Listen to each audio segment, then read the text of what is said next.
안녕하세요. 꽃님매미 전은주입니다.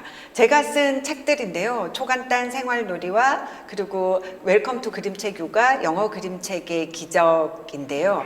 생활놀이와 그림책이 같이 만나는 방법들을 오늘 여러분들께 구체적인 놀이보다 놀이에 버금가는 책이 갖고 있는 즐거움들을 전해드리는 시간이 되었으면 좋겠습니다.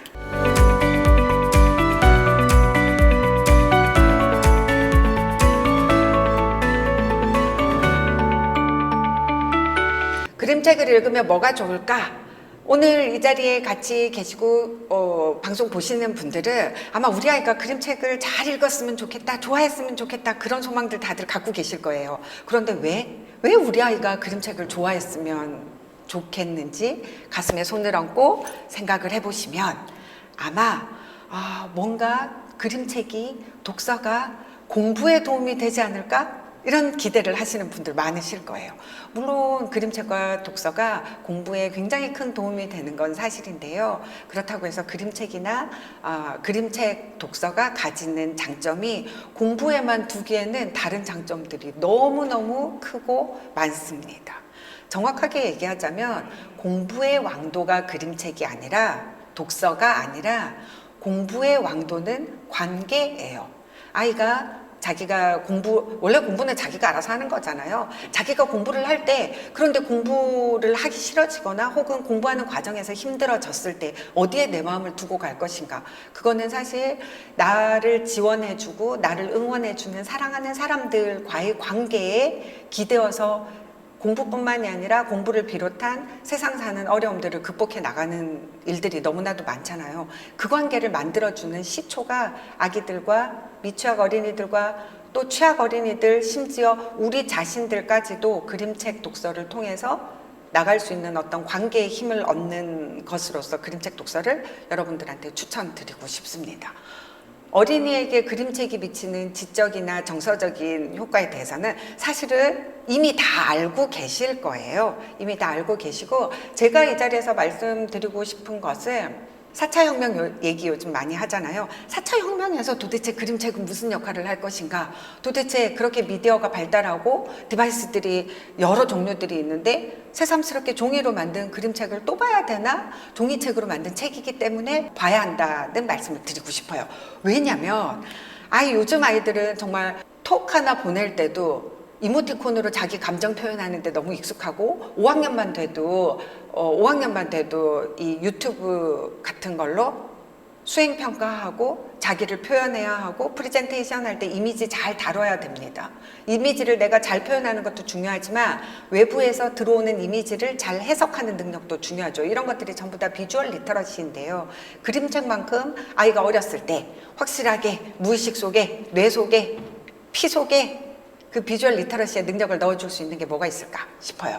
그리고 가장 중요한 것은 맨 처음 말씀드렸듯이 독서가 가지는 가장 근본적인 힘은 관계를 만드는 것이다. 여기에서 독서 대화를 어떻게 할 것인가. 아이가 자라면 자랄수록 대화가 많이 단절되거든요. 지금은 아이들이 왜요? 이렇게 자꾸 물어대서 괴롭다는 엄마들 너무 많으세요. 그런데 이제 곧 얼마 지나지 않아서 그 왜요는 몰라. 왜 도대체 그걸 나한테 왜 묻는 건데? 내 생활에 웬 간섭이야?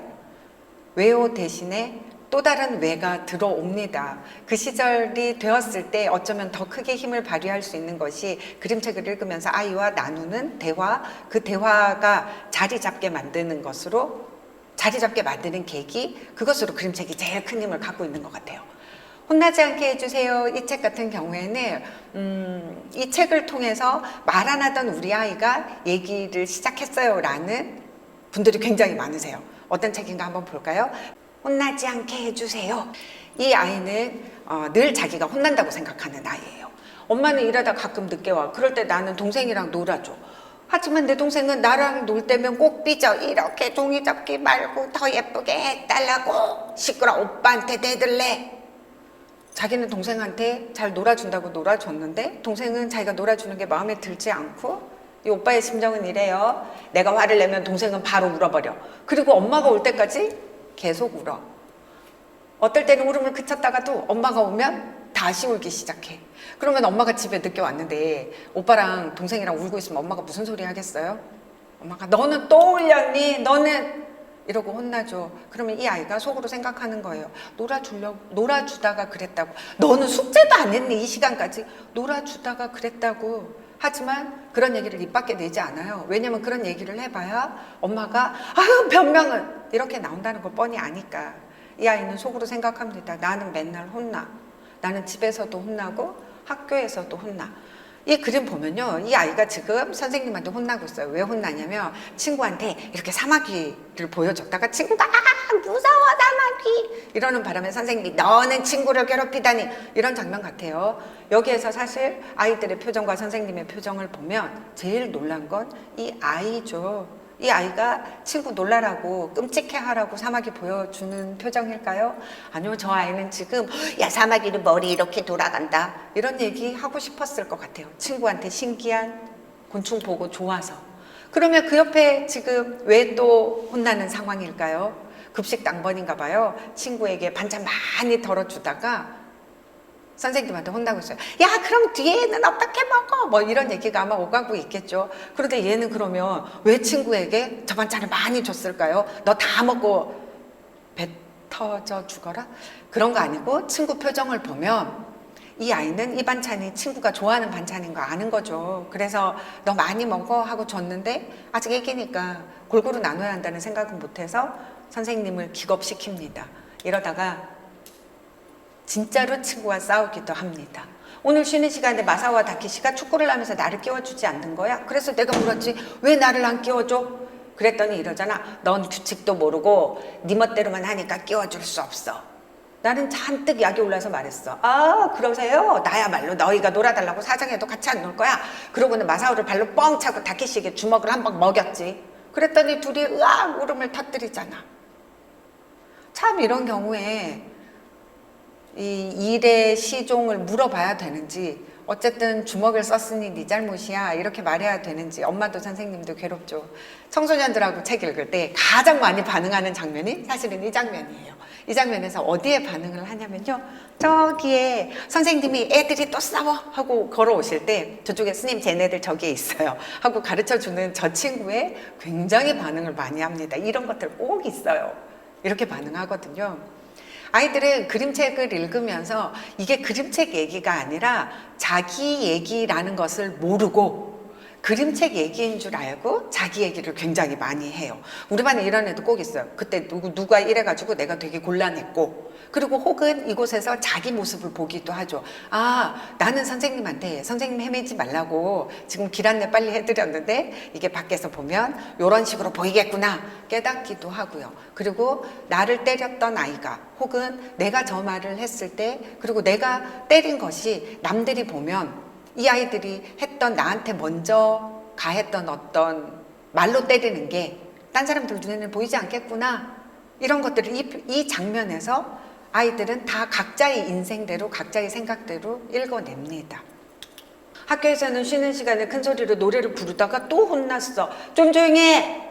입학식 때는 목소리도 크고 무척 씩씩하구나 라고 했으면서 선생님이 입학식 때는 칭찬해줘 놓고는 노래 부른다고. 지금은 왜 나한테 혼을 내지? 이 아이가 왜 저렇게 노래를 크게 불렀을까요? 이 아이가 되고 싶은 건 착한 아이거든요.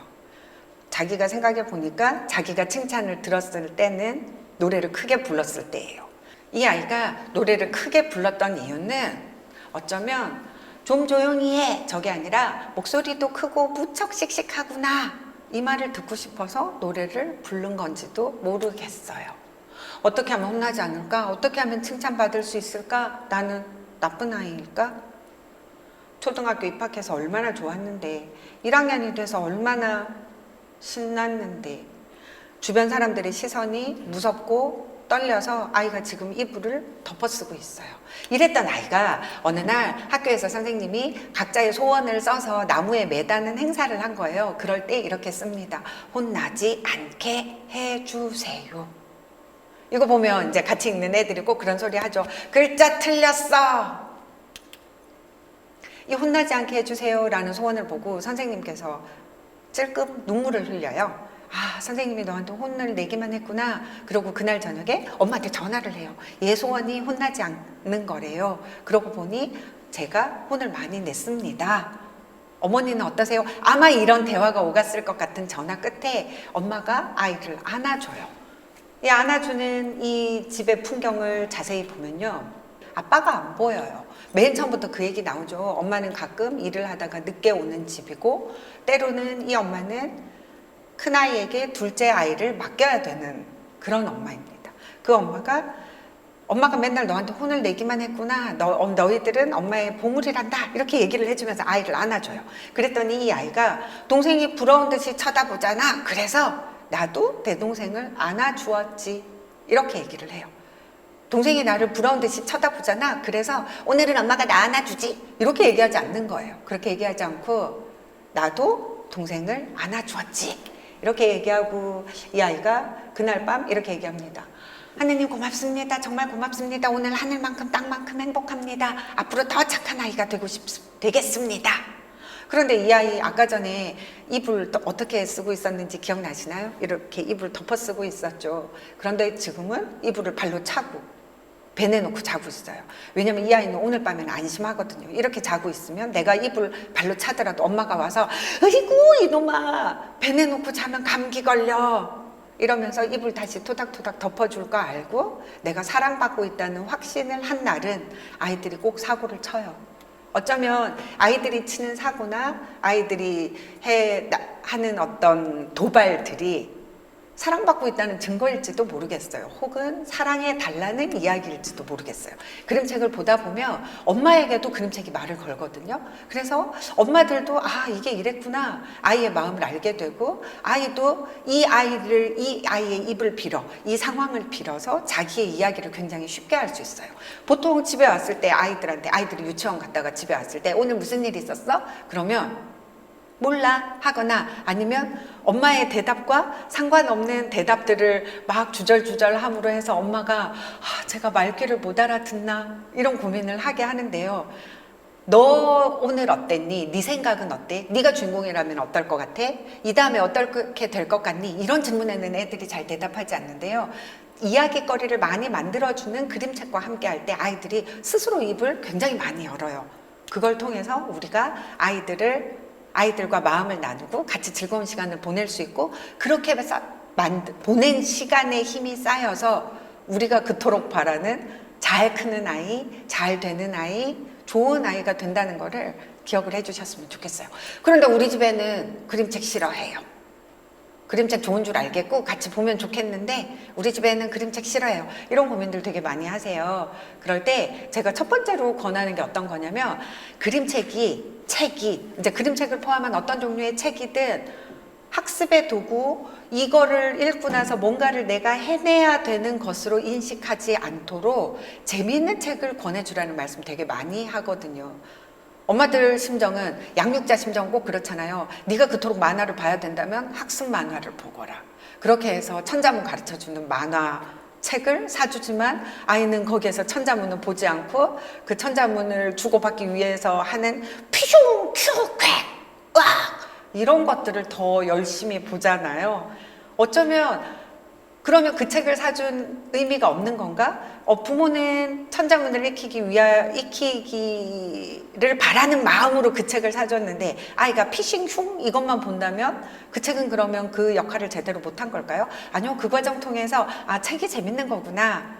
책과 내가 즐거운 시간을 보낼 수 있구나. 내가 심심하고 내가 힘들고 내가 외로울 때 책을 봐야겠다. 이걸 깨닫게 하는 거라면 그 피싱 쾌 이거 다 제 역할을 하고 있는 거예요. 그렇다면 좀 어떤 재밌는 책들이 있을까? 재밌는 책이 뭐가 있는지 몰라서 못 추천을 못 하겠어요. 이런 분들 많으시거든요. 책의 물성을 한번 눈여겨봐 주시기 바랍니다. 어떤 책이 어떤 아이들인지 어떤 아이들이라도 흔히 관심을 갖는 것이 책의 내용보다 책의 모양 같은 거예요. 이 책 한번 보시겠어요? 이 검정토끼라는 책은 지금 궁뎅이가 통통한 검은 토끼 한 마리가 이 자리에 앉아 있죠. 그런데 이 책은 이 검은 토끼가 그냥 이렇게 책을 바로 여는 것이 아니라 이렇게 겉사개를 벗겨야 됩니다. 겉사개를 벗겼더니 검은 토끼가 아니라 안에 굉장히 화려한 토끼가 있어요. 책 내용을 보면 이건 사실은 토끼가 아니고 까만색 검정 쓰레기 봉투예요. 어느 날 숲속에 쓰레기 봉투들이 검은 토끼가 나타난 줄 알았는데 알고 봤더니 버리고 가는 화려한 색깔들의 쓰레기 봉투들이 쌓여서 산과 바다와 우리 자연들이 헤쳐지고 있다. 그런 내용이에요. 하지만 이곳에서는 쓰레기를 버리면 안 돼요. 쓰레기는 천년 만년 가요. 이런 식의 교훈적인 얘기는 한마디도 없습니다. 저 토끼가 과연 뭘까? 저 까만 토끼가 우리에게 어떤 영향을 미칠까? 그런 내용이고 그 내용을 전하는 형식 자체가 굉장히 이렇게 흥미를 끌게 하는 형태로 되어 있는 거죠. 이렇게 흥미를 끌고 있는 다른 책들 좀 더 볼게요. 뼈를 도둑 맞았어요 같은 경우에는 이 책의 내용은 해골 마을의 이야기지만 제가 보여드리고 싶은 것은 이 책의 겉사계예요. 더스트 자켓이라고도 하는데 예전에는 우리나라 그림책 같은 경우에 대부분 이렇게 그냥 표지만 있는 경우가 훨씬 더 많았는데요. 요즘은 점점 더 겉사계를 만드는 추세입니다. 겉사계를 만들면 아쉽게도 도서관에서는 이 겉사계를 다 빼요. 그래서 좀 아쉽기는 한데 이 겉사계 한번 볼까요? 도서관에서는 이 겉사계를 빼고 이렇게 수서가 되어 있는 경우가 많습니다. 기쁘기도 하고 아쉽게도 책을 사야 되는 이유가 이런 것들인 것 같아요. 왜냐하면 이렇게만 보면 이 책이 갖고 있는 또 하나의 매력, 아까 전에 우리가 벗겼던 겉사계죠. 이 겉사계를 쭉 펼쳤더니 안에 이렇게 해골 포스터가 들어있어요. 어지간한 아이들 같으면 자기 키만큼이나 클 수 있는 그런 해골 포스터고요. 겉사계를 벗겨보아라 라고 할 수 있는 책 몇 권 더 보여드릴게요. 시간은 어디 있는 걸까? 아이들은 사실 굉장히 격렬한 반응을 보이는 책은 아니에요. 왜냐하면 시처럼 시간은 어디에 있는 걸까? 시간은 어떤 사람에게는 빨리 가고 어떤 사람에게는 너무 천천히 가. 뭐 이런 식의 내용들이거든요.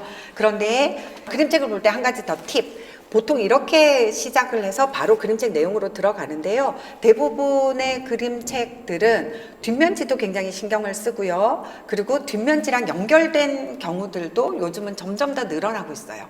이렇게 보는 거랑 또 느낌이 다르잖아요. 그림의 스케일이 달라지니까. 그리고 겉사계가 있는 경우에는 겉사계를 꼭 벗겨보셔라. 이 책 같은 경우에는 시간은 어디에 있는 걸까? 이렇게 생각하고 있는 아이가 조금 더 지나면 저녁 시간에 앉아 있어요. 이렇게 겉사계를 벗기면 새로운 그림이 나온다. 이런 정도만 하더라도 아이들이 책에 관심을 훨씬 더 많이 갖게 됩니다. 이 책 같은 경우에는 제가 말씀드렸죠. 겉사계가 있는 경우에는 겉사계를 벗겨보아라. 그런데 아까 전에 책을 쫙 펼쳐보라고 말씀을 드렸는데 이 책은 그 책을 쫙 펼쳐봐야 되는 책의 예외사항이에요. 왜 예외인가? 내용 잠깐만 볼게요. 이 책 같은 경우는 이 아기용이 꼭 다른 아기들처럼 똑같이 잠자기 전에 또 읽어주세요 하는 책이거든요. 이 아기용이 계속 또 읽어달라고 얘기하는 이 빨간 책.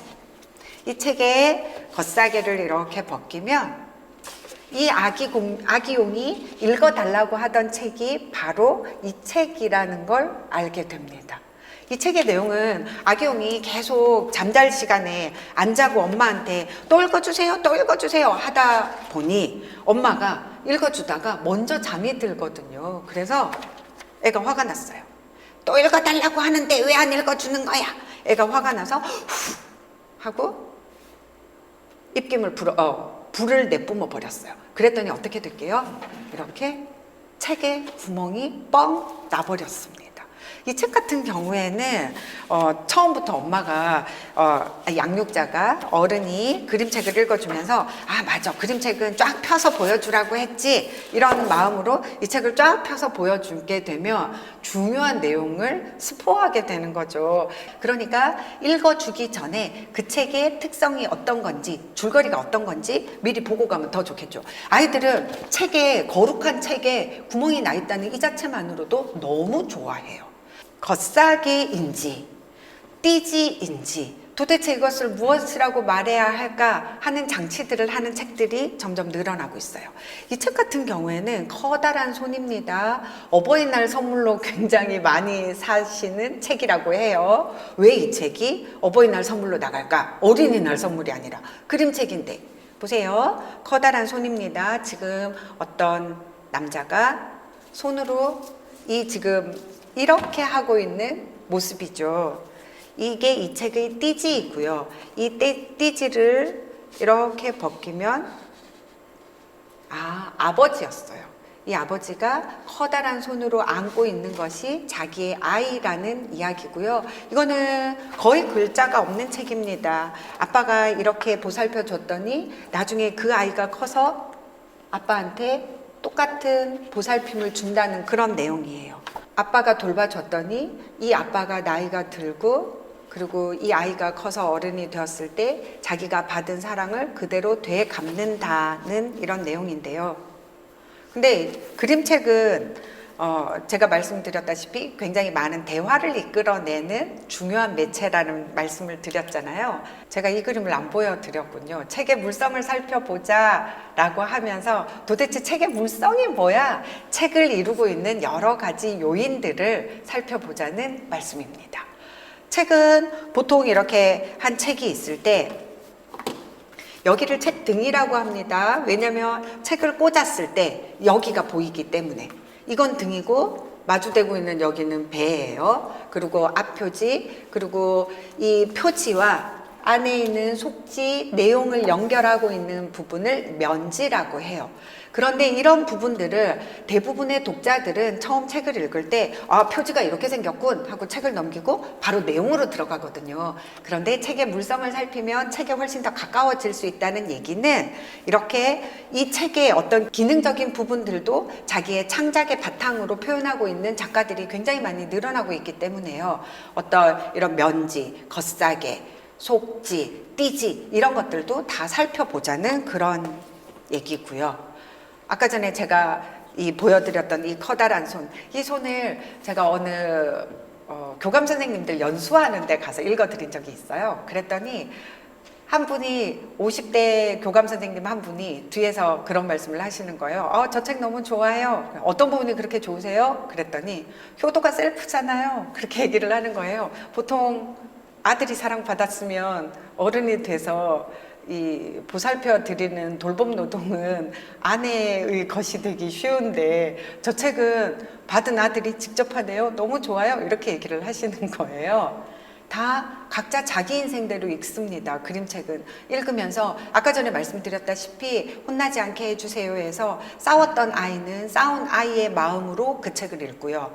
이 아이를 늘 노상 싸우기만 하는 그 아이를 보는 엄마의 경우에는 엄마의 마음에 이입해서 책을 보면서 서로 내 마음이 어떤지 내가 어떤 상황인지 이야기할 수 있거든요. 그것이 아이와 어른뿐만이 아니라 어른들 사이에서도 대화를 이끌어내기 때문에 때로 그림책을 읽어주면 아이들에게 그림책을 읽어주면서 만들어지는 관계는 아이와 어른뿐만이 아니라 어른과 어른 사이에서도 이루어집니다.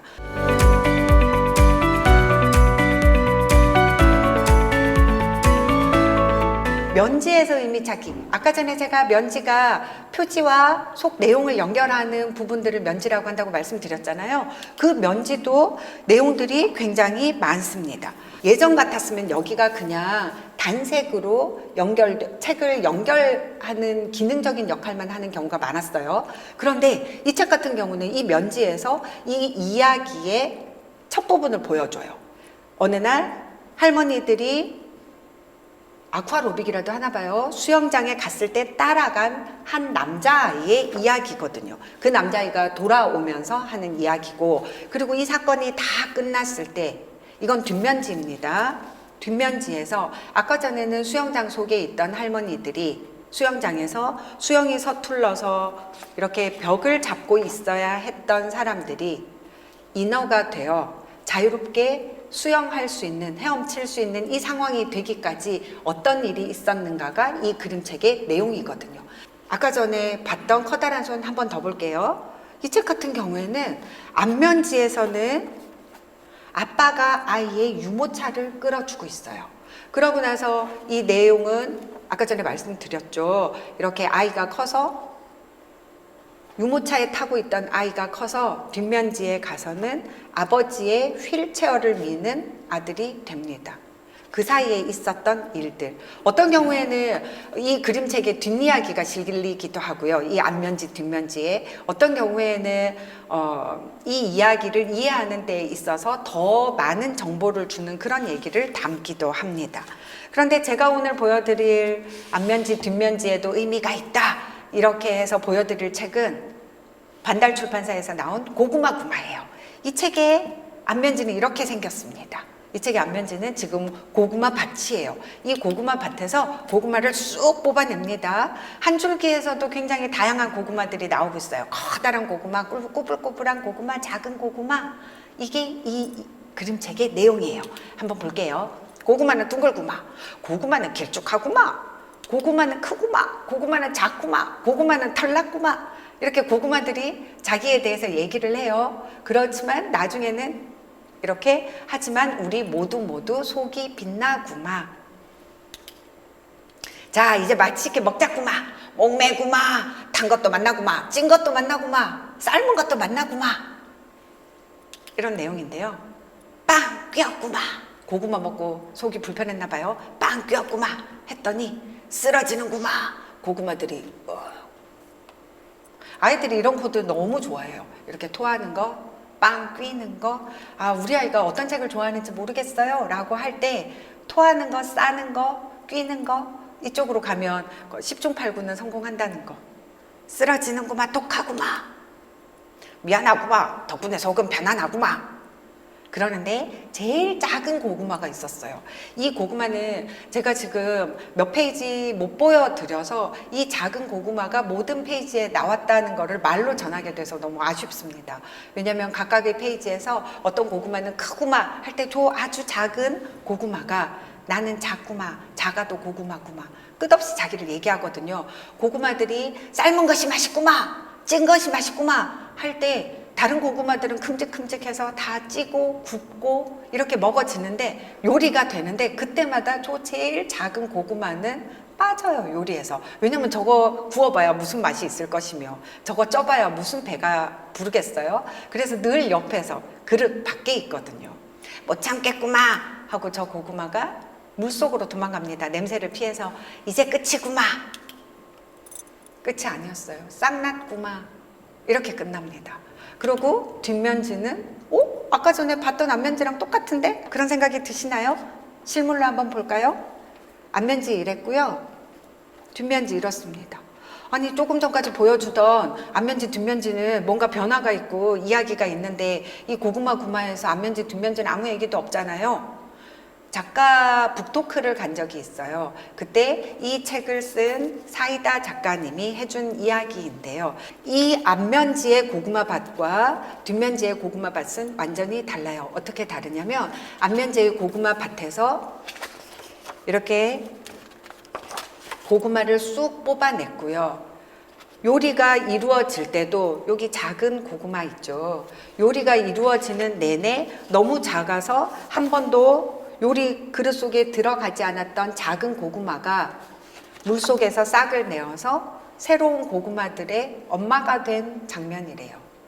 똑같은 고구마 밭도 가장 약하고 가장 보잘것 없었던 존재가 혼자 살아남아서 혼자 생명력을 유지하고 살아남아서 만든 새로운 고구마 밭.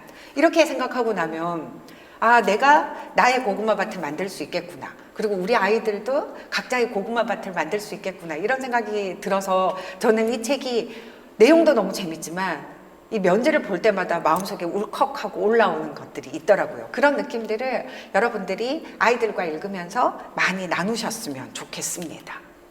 그림책을 읽으면 아이들과 눈높이 대화를 할 수 있다. 제가 말씀드렸죠. 아이들과만 대화하는 거 아닙니다. 이 책을 옆에서 같이 읽은 어른들끼리도 대화가 많이 나올 수밖에 없는 것이 그림책이에요.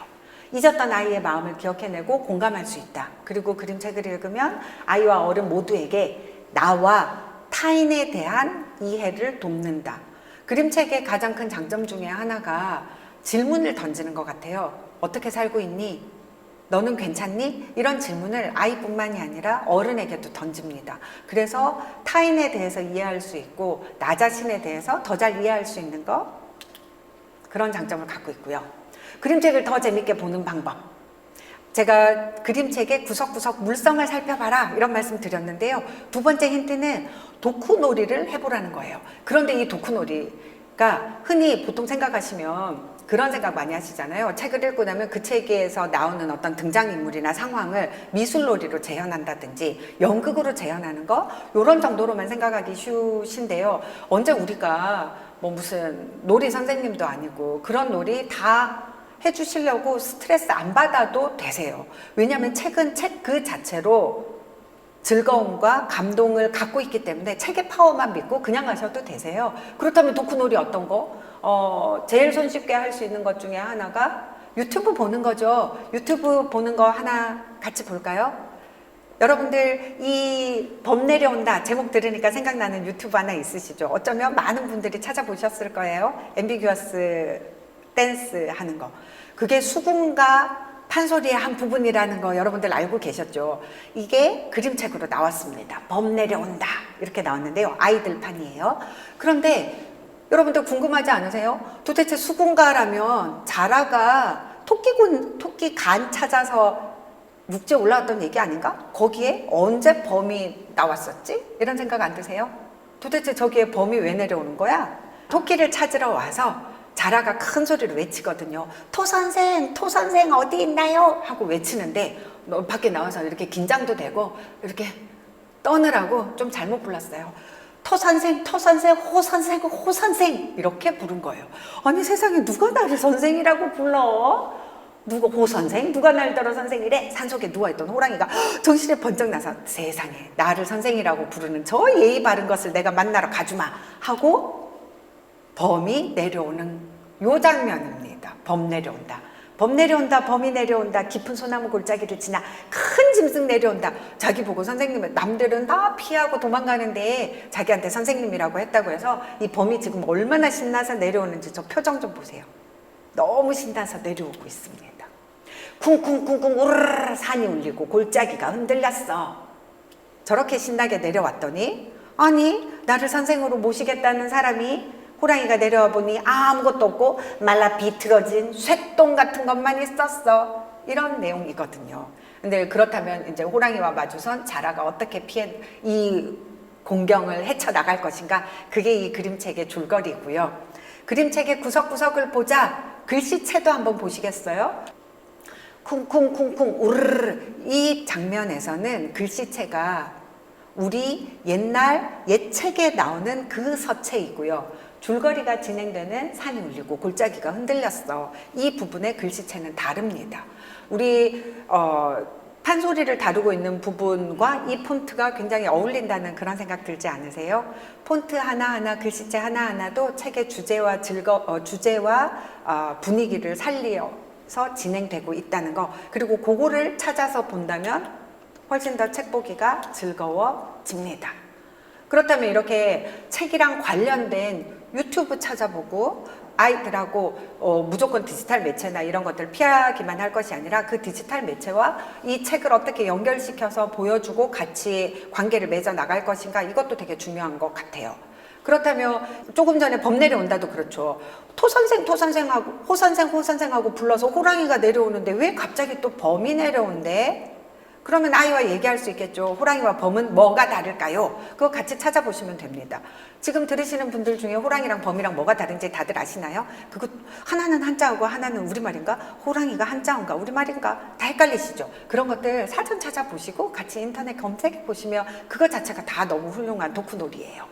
그리고 그림책을 더 재밌게 보는 방법 3. 이거는 어떤 자료를 같이 찾아봐라. 그 자체가 놀이이다. 이것과도 역시 맥락을 같이 하는 건데요. 그림책을 읽을 때 배경을 생각하면서 읽어보아라. 이건 세상에서 가장 아름다운 나의 마을이라는 책이고요. 아프가니스탄이 배경입니다. 그런데 이 책 같은 경우에는 미래아이 출판사에서 나왔는데 현재로는 절판 상태예요. 아니 사지도 못하는 책을 왜 소개를 하나요? 도서관에 있고요. 그리고 이렇게 자꾸 소개하고 찾는 분들이 많아져야 이 책이 또 나오지 않을까 하는 제 사심을 담아서 소개를 해드려요. 이 책 같은 경우에는 아프가니스탄에 있는 어느 작은 소년의 이야기예요. 버치를 키우는 파그만 마을입니다. 아니 아프가니스탄은 사막 지역 아니에요? 굉장히 건조한 지대 아니에요? 그런데 저렇게 예쁜 꽃이 피는 곳인가요? 네, 그런 곳이래요. 이 파그만 마을에 아이가 살고 있어요. 오늘 야무는 처음으로 당나귀 뽐빠와 함께 아빠랑 시장에 나갑니다. 버치 팔러요. 이렇게 긴 길을 지나서 시장으로 갑니다. 지금 저 옆에 군용 트럭 지나가는 거 보이시나요? 형은 지금 아프가니스탄 내전 때문에 소년 병사로 참전했거든요. 그래서 꼬마인 야모가 아빠를 도와주러 일을 가는 거예요. 시장에 도착해서 아빠는 여기서 팔 테니 너는 저기 거리를 돌아다니면서 팔아라. 그래가지고 당나귀랑 같이 거리를 돌아다니면서 팝니다. 여러분들 이렇게 이슬람권의 시장이 이런 형태로 생겼다는 거 알고 계셨나요? 그림책 보면서 세계 멀리 못 갈 때 그림책 안에서 충분히 가능하세요. 지금까지 나왔던 풍경들이 우리나라의 자연과는 굉장히 다르죠. 시장의 형태도 다르고요. 이 시장을 보고 바자라고 부릅니다. 우리가 바자회한다 할 때 그 바자가 이 지역에서 시장 바자에서 나온 말이에요. 이렇게 애가 돌아다니면서 다 팔았어요. 오늘 번 돈으로 아빠가 새끼 양을 사주셨어요. 이 양은 이제 네가 알아서 키워라.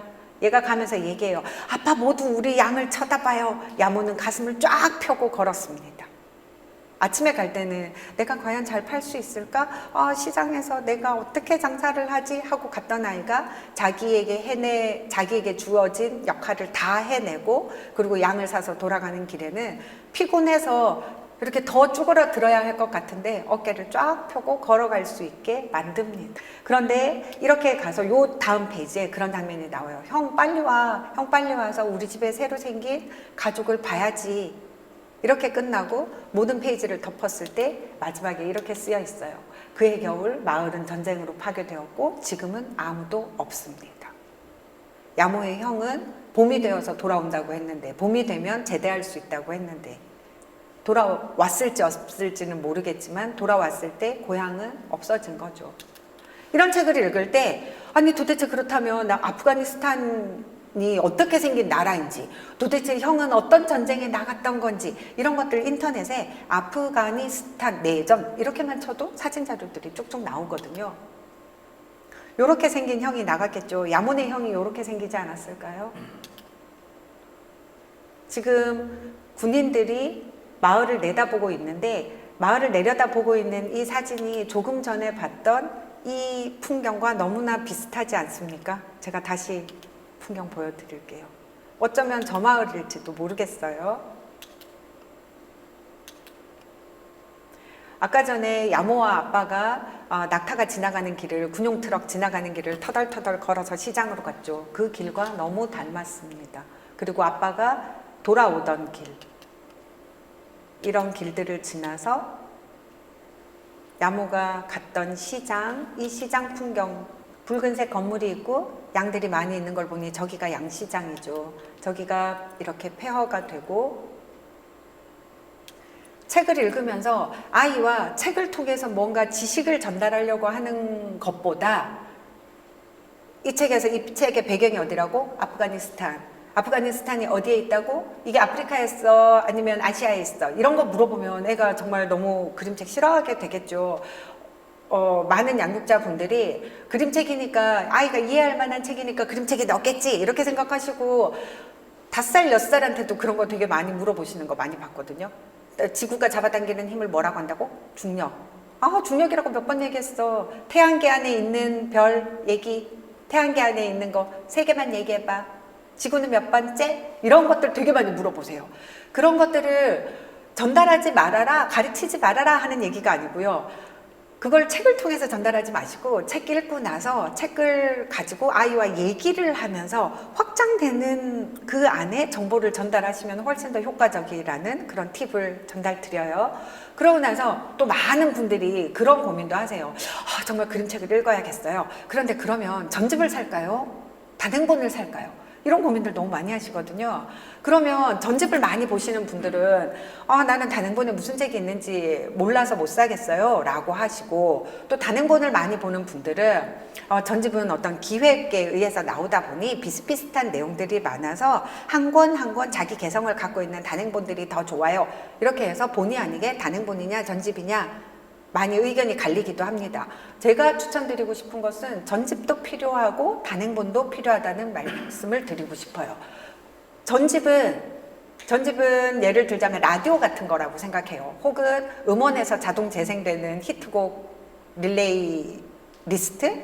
그렇다면 단행본 같은 경우는 독자와 읽어주는 부모 사이에서 특별한 자기 취향을 반영한 콘서트 같은 것이겠죠. 음원에서 히트곡을 들어야 하는 날도 있고, 그리고 내가 골라서 내가 선택해서 듣는 그런 음악도 있을 수 있고요. 그러면 전집과 단행본 모두가 필요하다라고 해놓고 제가 저 밑에다가는 꼭 있어야 하는 책은 없다 이렇게 써놨어요. 저건 무슨 뜻일까요? 책을 읽다 보면 오늘 아마 제가 읽어드린 책을 들으면서 저거 제목 뭐지? 제목 써놔야지? 이러신 분들도 계실 거라고 생각해요. 저 책 우리랑 같이 읽어야지? 그 책 아니어도, 제가 소개해드린 책이 아니더라도, 혹은 저뿐만이 아니라 아주 많은 곳에서 추천 도서 리스트라든지 이 책 정말 애들이 좋아한대 라고 하는 그 책들을 모두 가지고 있을 필요 없다는 말씀이에요. 우리 아이가 무슨 책을 좋아할지, 내 마음에 어떤 책이 문을 두드릴지는 읽기 전까지는 아무도 모르는 거거든요. 그러니까 꼭 있어야 되는 책, 전집도 있어야 된대, 단행본도 있어야 된대, 이런 생각하지 마시라고 제가 저렇게 썼어요. 제가 하늘을 날고 싶은 아기 새에게라는 책 때문에 제 마음에 있었던 일을 이야기해 드릴게요. 하늘을 날고 싶은 아기 새에게, 토토북 출판사에서 나왔어요. 이 책을 제가 어느 그림책 강의에서 만났어요. 저는 이 책을 모르고 있었는데 서로 이제 돌아가면서 좋아하는 책을 소개하는 시간에 어느 한 분이 이 책을 읽어주셨어요.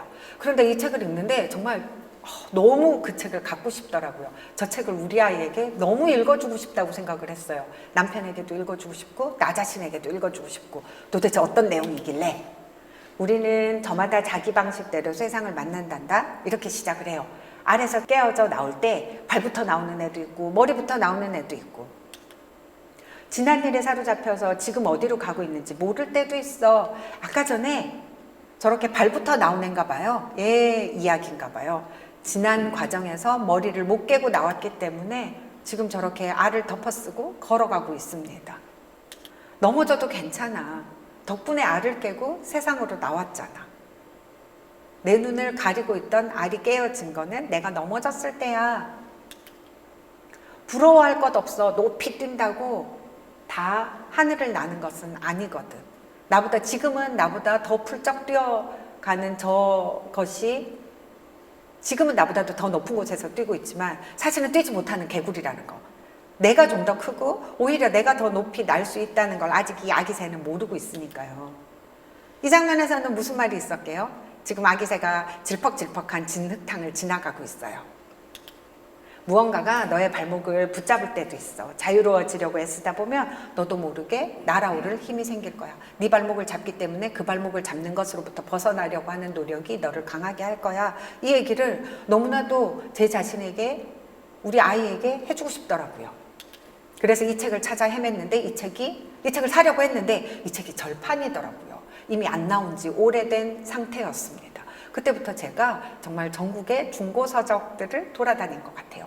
이 책을 구하려고 중고서적을 전국을 돌아다닌 건 아니지만 전국에 그림책 강연을 갈 때마다 제가 일부러 시간을 내서 지역 중고서점을 갔어요. 지금은 그래도 인터넷으로 다른 지역에 있는 중고책들도 살 수 있지만 몇 년 전만 해도 그렇지 않았었잖아요.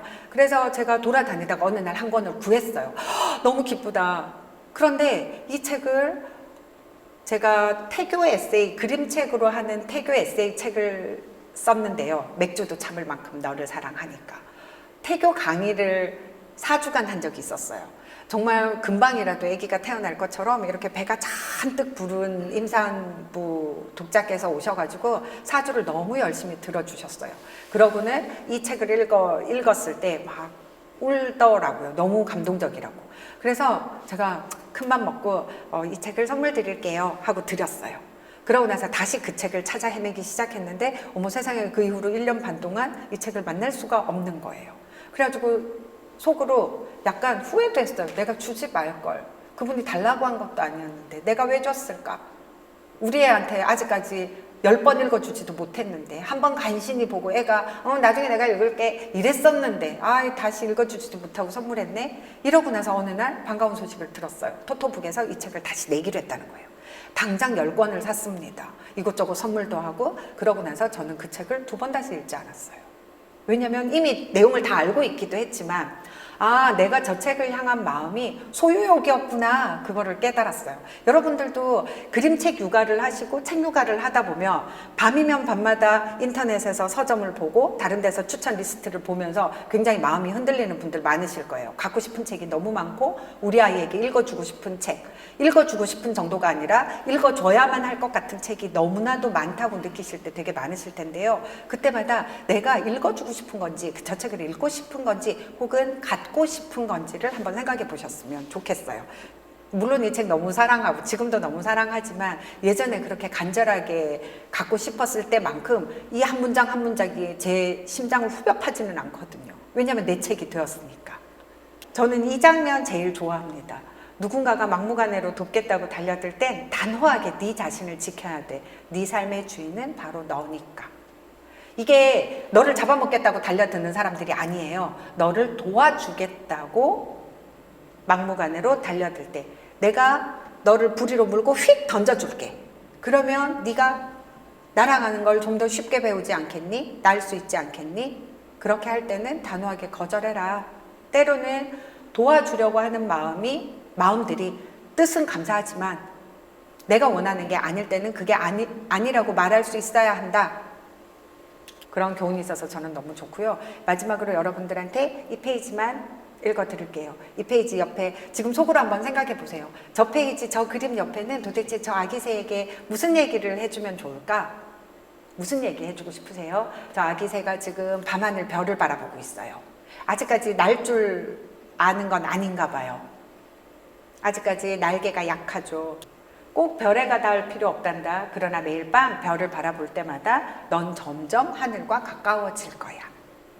이 말씀을 여러분들에게 전해드리면서 여러분들이 아이들과 더 많이 그림책을 읽고 많이 나누었으면 좋겠습니다. 아니, 아이들과 그림책을 나누는 좋은 비결을 알려준다고 했으면서 딱히 비결을 알려준 건 없는 것 같은데 이런 생각을 혹시 하고 계시나요? 제가 전하고 싶은 가장 큰 비결은 뭐냐면 여러분들이 여러분 마음을 움직이는 그림책을 만나시라는 거예요.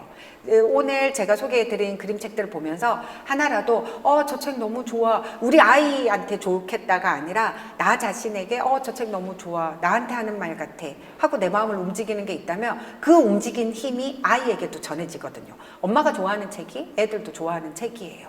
아이들과 특히나 엄마와 감정적으로 굉장히 연결되어 있는 미취학 아동들 같은 경우에는 더더군다나 엄마가 즐거워하면서 읽어줄 때 아이들이 그림책의 힘을 더 크게 더 강하게 느낀다는 거 여러분들이 아셨으면 좋겠습니다. 오늘 함께 해주셔서 감사합니다.